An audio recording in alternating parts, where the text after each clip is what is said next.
You're listening to the audiobook for Elvis and the Beatles, by Trina Young. Copyright 2018. All rights reserved. Chapter 8, Gone Too Soon. Quote, I want to entertain people. That's my whole life, to my last breath. Elvis Presley. Although Elvis Presley did not pursue his desire to become a religious teacher, in private he would constantly share his own beliefs with his family and friends. He would read out loud to others from his favorite books and often give copies of these books to his friends. Ginger Alden, Presley's fiancée in 1977, recalls that many of her dates with Elvis involved reading passages from his favorite books on religious philosophy and numerology. Quote, Elvis always put intense philosophical thought into interpreting what he felt various authors were trying to say in their books. I felt like I was in the presence of an interesting teacher, unquote. Actress and model Mindy Miller, who dated Elvis between 1975 and 1976, said that he would talk to her about spiritual matters on their dates.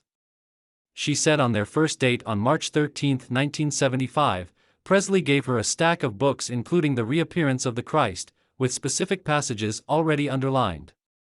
Elvis and I used to say these words when we were meditating, Christ love, Christ light, Christ peace, said Mindy. We would sit cross-legged opposite each other and hold hands and repeat these words over and over in unison, unquote. In 2015, a personal note handwritten by Elvis in the 1970s resurfaced at an auction. This note is an example of Presley's beliefs and faith.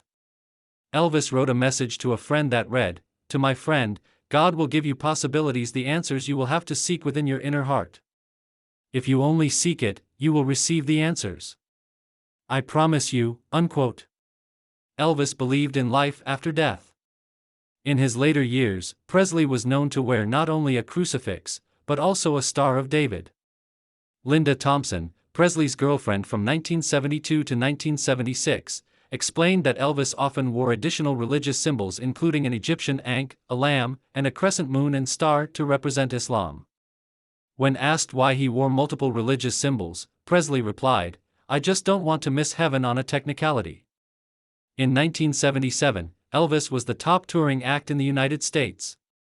Presley's hairstylist, Larry Geller, said that before his death, Elvis had plans to buy a house in Hawaii, to quit touring, get back into films, and even change management.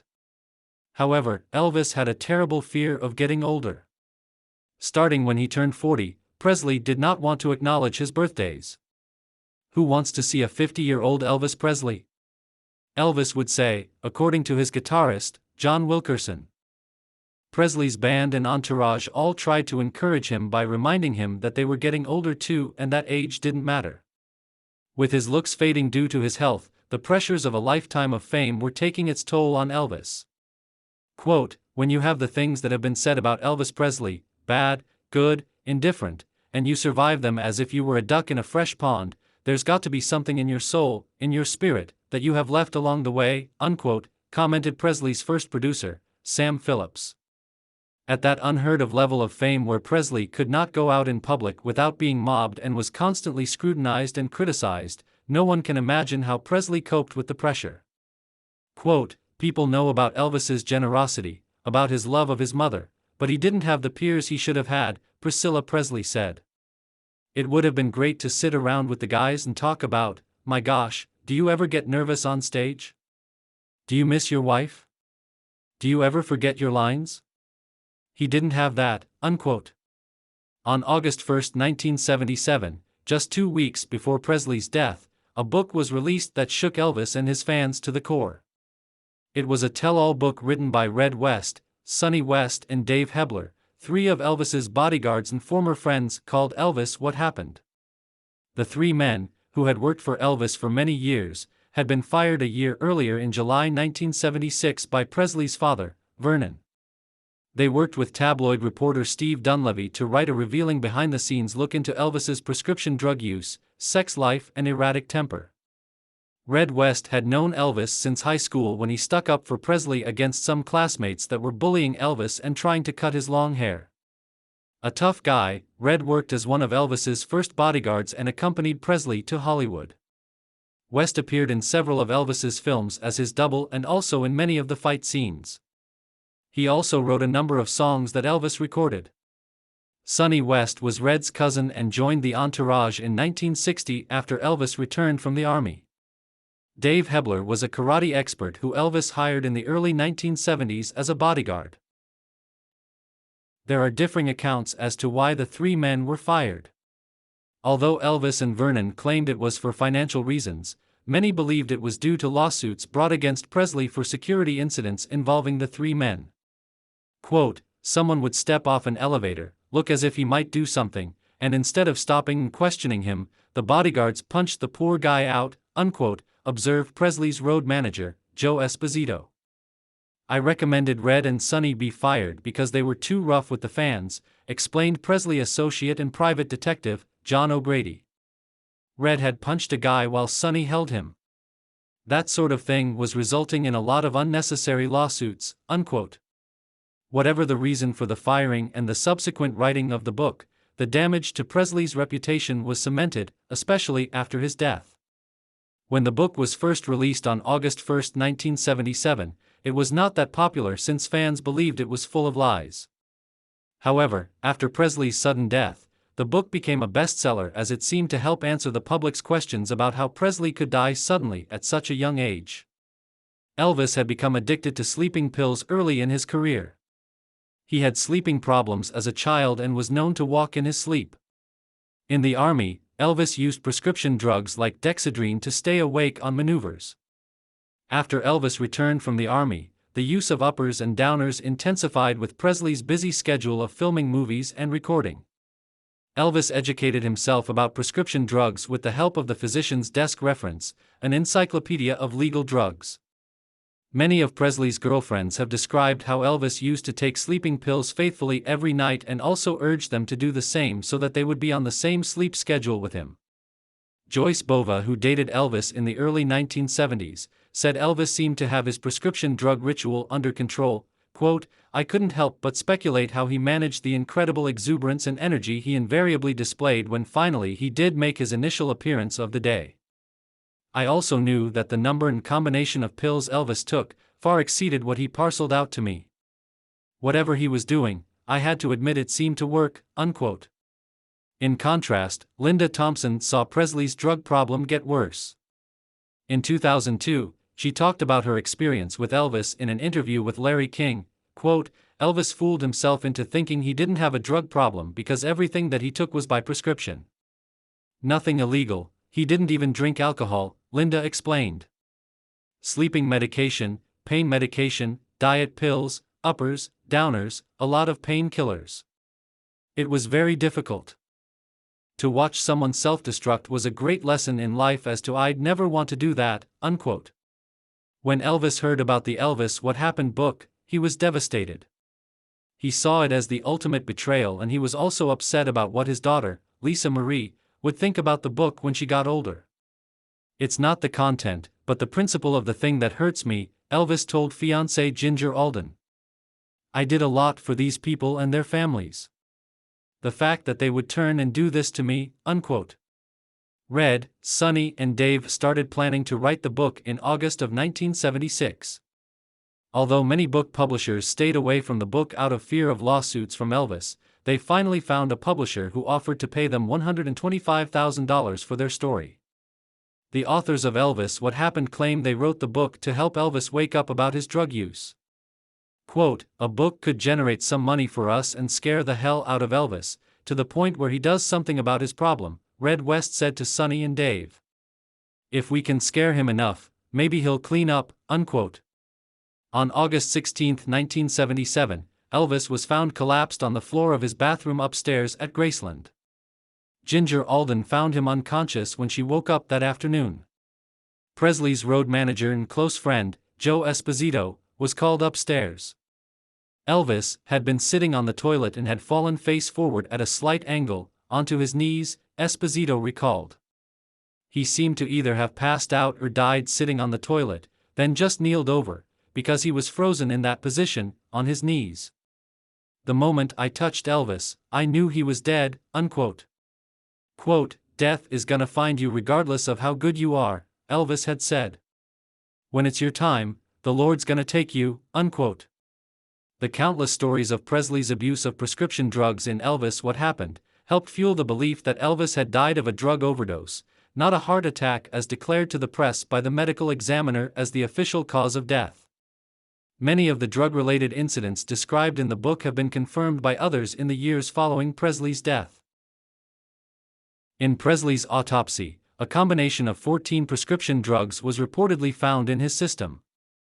The debate has been going on since Elvis died as to whether the drugs found in his system contributed to his death.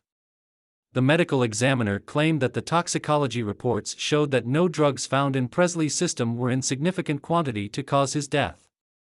Other reports say that 10 of the drugs found in his system were in significant quantity, and his death was a result of accidental overdose from polypharmacy. Presley's personal physician, Dr. George Nicopolis, whose medical license was revoked in 1995, said he believed chronic constipation led to Presley's death.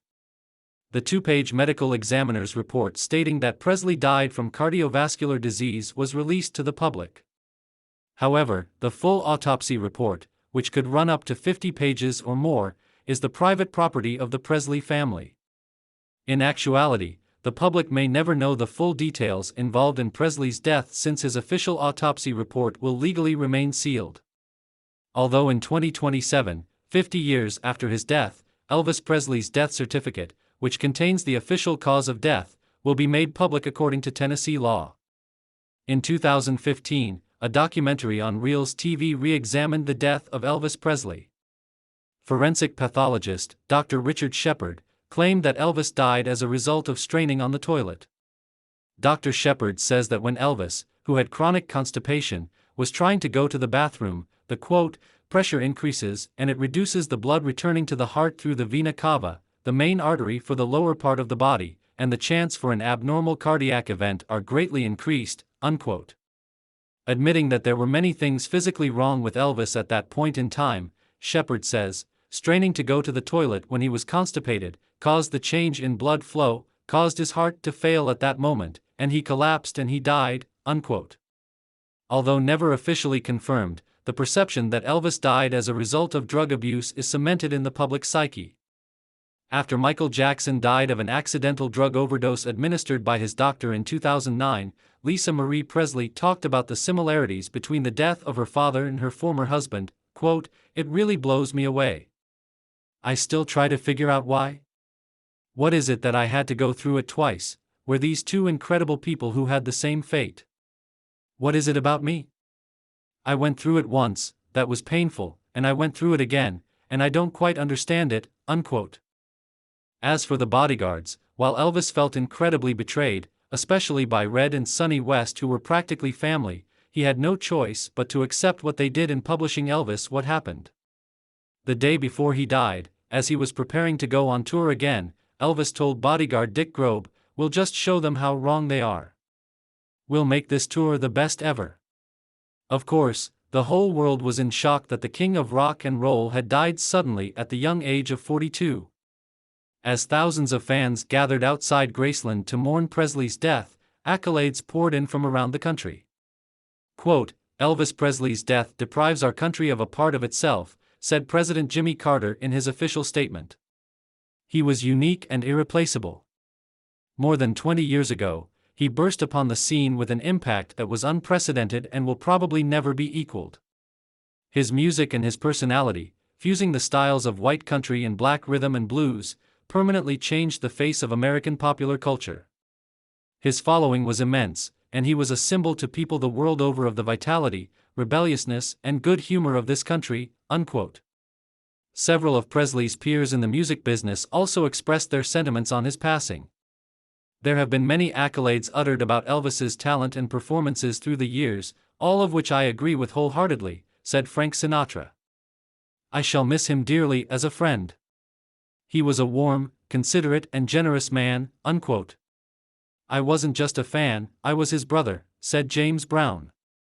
"He said I was good, and I said he was good, we never argued about that. Elvis was a hard worker, dedicated, and God loved him. Last time I saw him was at Graceland.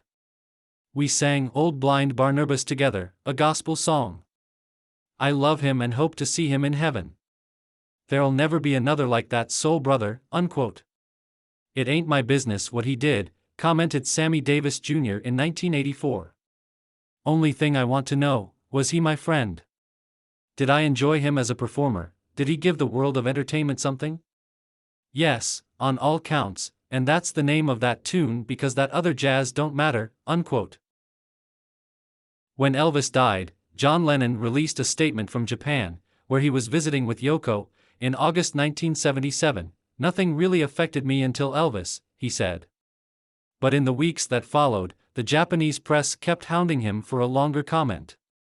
On October 4, 1977, Lennon held a press conference at Hotel Okura in Japan and said this about Presley's death, quote, "Elvis died when he went into the army. Up until he joined the army, I thought it was beautiful music, and Elvis was for me and my generation what the Beatles were to the 60s. I basically became a musician because of Elvis Presley," unquote. The statement was both harsh and praiseworthy at the same time. Sadly, to Lennon, Presley represented the best and worst of the spirit and rebellion of rock and roll music. In December 1980, Lennon expressed his feeling about Presley's death again, quote, "When Elvis died, people were harassing me in Tokyo for a comment. Well, I'll give it to you now. He died when he went into the army. That's when they killed him, that's when they castrated him. The rest of it was just a living death," unquote. This was a reiteration of the sentiment Lennon expressed in a 1975 interview while Elvis was still alive, quote, "But after Elvis went into the army, I think they cut Les bollocks off in the army. They not only shaved his hair off but I think they shaved between his legs, too. He did some good stuff after the army, but it was never quite the same. It was like something happened to him psychologically," unquote. What John Lennon and most of the 1960s generation did not understand was that Elvis saw rock and roll as a trend that he was a part of. Presley believed he had no control over it, and in the 1950s, he feared it would end, as many trends do. As a result, Elvis felt he needed to adapt and change along with the music business. Instead of seeing himself as a trendsetter, it seems that Elvis felt he had to follow the trends to some degree. Quote, "I enjoy rock and roll. As long as it lasts, as long as it sells, I'll continue doing it, as long as it's what the people want. And if they change, if it dies out, I'll try to do something else," Elvis said in 1956. The attitude and image that Elvis portrayed with his 1950s music and live performance, from his own perspective, was simply a form of entertainment. However, his protégés, like John Lennon, Bob Dylan and Bruce Springsteen saw rock and roll, and Presley's role in it, as a form of rebellion. Quote, "Rock and roll is an idea and an ideal," Joan Jett declared at the 2015 Rock and Roll Hall of Fame induction ceremony. "It's a subculture of integrity, rebellion, frustration, alienation and the glue that set several generations free of unnatural societal and self-suppression," unquote. Here is where the conflict comes into play. Elvis was not interested in making any political or social statements, he simply just wanted to be an entertainer. As rock and roll music and culture evolved throughout the 1960s, it took on a political aspect as well and became a meaningful way to express dissent, upset the status quo, stir up revolution and fight for human rights. As Joan Jett explained, rock and roll is a language of a subculture that has made eternal teenagers of all who follow it. However, Elvis started to drift away from the classic rock and roll he had helped make famous in the 1950s as seen through the variety of musical styles that he sang throughout the 1960s and 1970s. As Elvis matured as an adult, he reverted back to the original styles of music he loved, that when mixed together, helped to create rock and roll. As Elvis said early in his career in 1956, "I like rock and roll, and hillbilly, pop, some classical. I like different kinds of music. I like anything, any kind if it's good," unquote. Elvis incorporated many genres of music into his 1970s live performances including rhythm and blues, gospel and country. Through Presley's live performances, he assembled musicians and singers from a variety of musical genres that he loved. For example, as seen in the 1973 Aloha from Hawaii concert, Elvis was accompanied by an orchestra led by Joe Guercio, a rock band referred to as the TCB Band, a soprano singer, Kathy Westmoreland, and two backup groups, a male gospel group, J.D. Sumner and the Stamps, and a female R&B group, the Sweet Inspirations. As Elvis evolved as an artist, he had more freedom to let his true musical passions emerge. In the end, although Elvis was rock and roll's #1 ambassador, he had never been a loyal subject to it. John Lennon was just the opposite. While the other Beatles veered off into other musical directions on their solo albums in the 1970s, Lennon was still the most loyal to his beloved rock and roll. "I never went to see Elvis," John Lennon confessed in September 1980. "I had the opportunity to see him, and I worshipped him the way people worshipped the Beatles. Because when I was 16, Elvis was what was happening. A guy with long hair wiggling his ass and singing Hound Dog and That's All Right, and all those great early Sun records, which I think are his great period. But I didn't go see him because there's no way he could have been that again." Unquote. In the fall of 1980, Lennon was doing his own comeback after 5 years of being away from the music business. After the birth of his son, Sean, in October 1975, Lennon decided to become a house husband and stay home and take care of the baby, while Yoko attended to the couple's business affairs. "When I took the break, I never had any time limit in mind," John Lennon told journalist Robert Hilburn in a November 1980 interview. "I wanted to be with Sean the first 5 years, which are the years that everyone says are the most important in a child's life." Unquote. During a trip to Bermuda in the summer of 1980, Lennon got inspired to create new music again. He had not written any songs for the previous 5 years, but in 1980 his songs on Double Fantasy took only 3 weeks to write. "The illusion that I was cut off from society is a joke," Lennon said in an interview on December 5, 1980. "I was just the same as any of the rest of you. I was working from 9 to 5, baking bread and changing some nappies and dealing with the baby. But I wasn't hiding. I went to Singapore, South Africa, Hong Kong, Bermuda. There's no way I could have written the Double Fantasy songs without those 5 years." Unquote. In November 1980, John Lennon and Yoko Ono's Double Fantasy album was released. The first single, Just Like Starting Over, was an homage to Lennon's earliest influences in rock and roll. "To me, it was like going back to 15 and singing a la Presley," Lennon said about the song. "All through the taping of Starting Over, I was calling what I was doing Elvis Orbison, I want you, I need you, only the lonely. I'm a born-again rocker, I feel that refreshed, and I'm going right back to my roots. So I go back to the records I know, Elvis and Roy Orbison and Gene Vincent and Jerry Lee Lewis." Unquote. The optimism of the song, Just Like Starting Over, grew out of the real-life struggles that John and Yoko had experienced in their relationship. During his lost weekend for 18 months, starting in September 1973, Lennon was very distraught, drinking heavily while he was trying to sort out his separation from Ono. They reconciled in early 1975. "This is a very difficult time for relationships, but I think a new age is coming," Yoko Ono said in November 1980. "I think there's hope that men and women can get closer together again. That's why I think John's song, Starting Over, is so beautiful. It's a personal message to me, but it's also like all men saying to all women, let's try again. It's not going to be easy." Unquote. "I was visualizing all the people of my age group from the 60s being in their 30s and 40s now, just like me. I'm singing to them," Lennon said about his new album, Double Fantasy. "I'm saying, here I am now, how are you? How's your relationship going? Did you get through it all? Wasn't the 70s a drag, you know? Here we are, well let's try and make the 80s good, you know? 'Cause it's still up to us to make what we can of it. It's not out of our control. I still believe in love, peace. We're going into an unknown future, but we're still all here, while there's life there's hope." Unquote. However, in July 1980, during his vacation in Bermuda, John told his personal assistant, Fred Seaman, that he was having weird recurring dreams predicting a violent death. This just added to the multiple psychic warnings and premonitions over Lennon's lifetime that he would be violently killed. For example, in November 1969, during a trip to Athens, Greece, an astrologer warned that John would be shot on an island. At the time, he and Yoko were planning to tour the Greek islands, but they abruptly cancelled that part of their trip as a result. In 2000, Yoko Ono, a strong believer in numerology and astrology, said, "We would never think of Manhattan as an island in that context. I totally believe that some people are psychic, and the message comes through some people. In our case, she told us that, but we were not careful in the way we should have been. We were careful, but in the wrong way, as we did not go to the Greek islands." Unquote. Meanwhile, in the fall of 1980, Lennon was doing a lot of print interviews to promote his new album.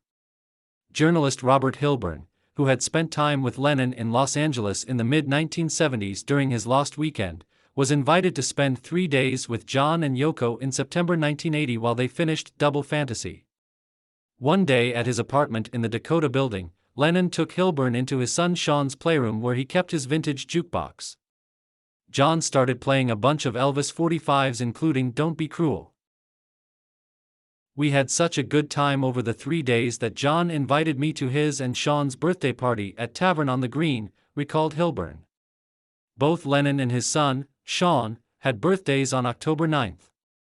"I knew what the perfect birthday present for John was," Hilburn continued.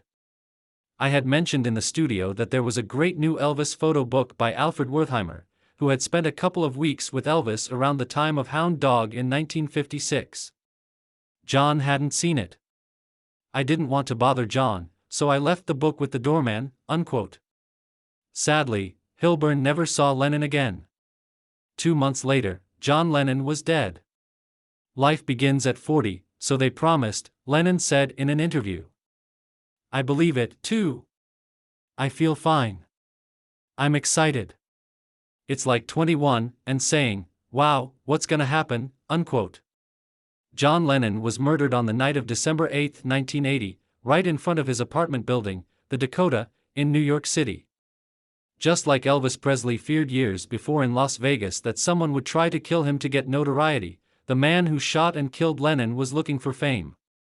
For this reason, Beatles fans do not want to give the assassin any more attention, and therefore, some refuse to refer to this person by name.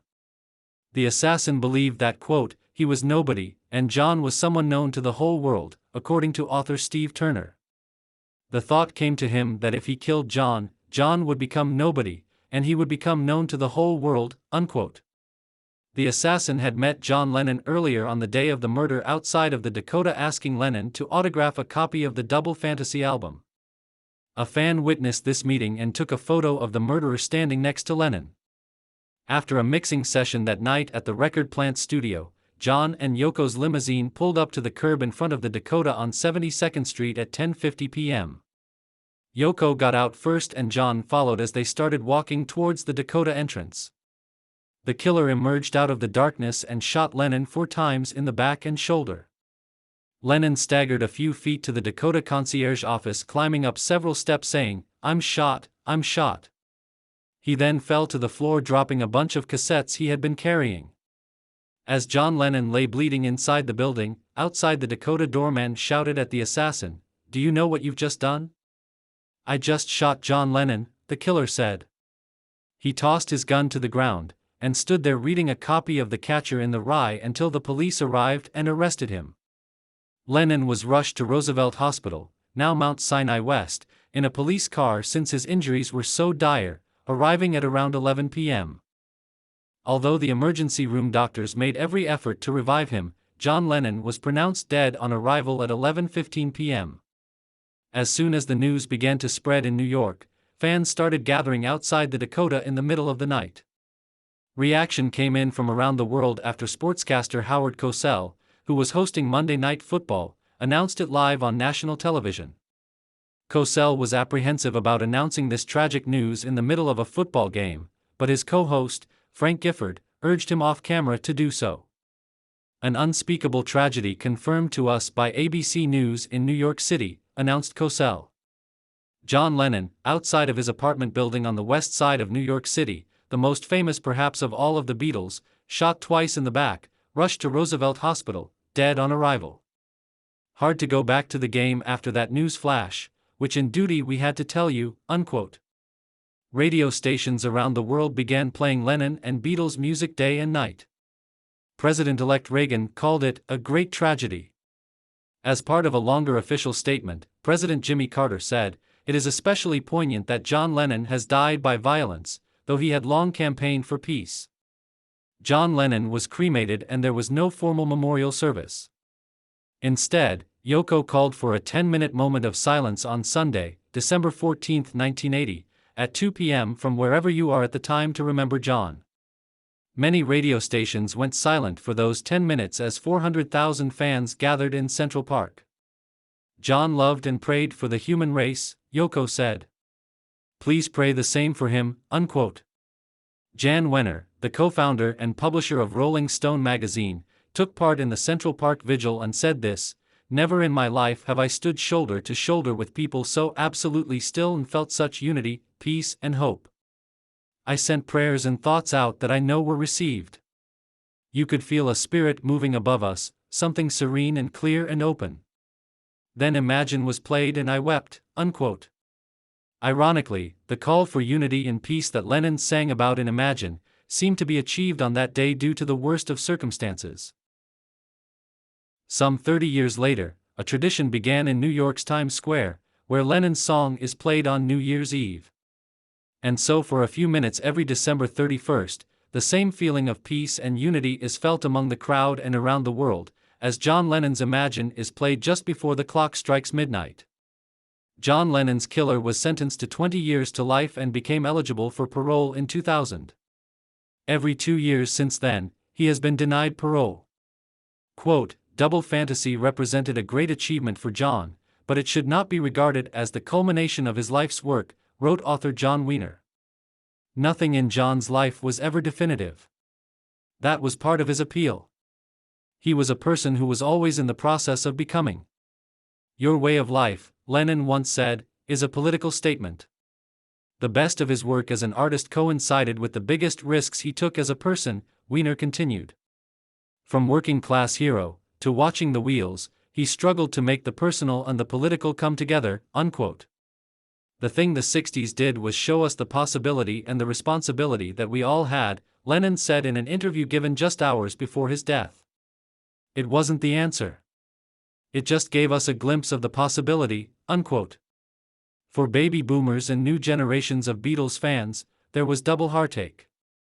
Not only had this beloved rock and roll icon and fellow human being been murdered senselessly, but without John Lennon, the dream was definitely over.